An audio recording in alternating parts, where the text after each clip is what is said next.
Hi, my name is Peter Bavnsgaard and I come from Denmark in a little town called Haslev.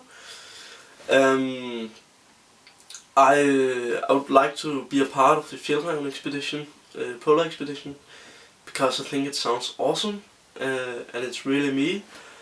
I love the wildlife, hiking, canoeing, skiing, and it would really mean a lot to me to be a part of this expedition.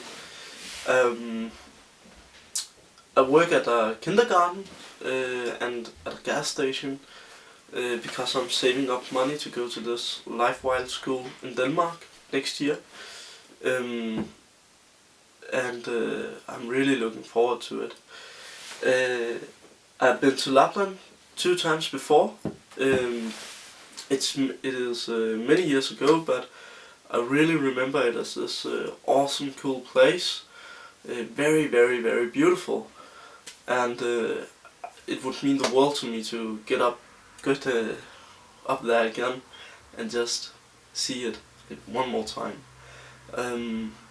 Also because I would really like to go up there while there's snow, which is a bit difficult for a guy like me because I don't have the big experience in snow.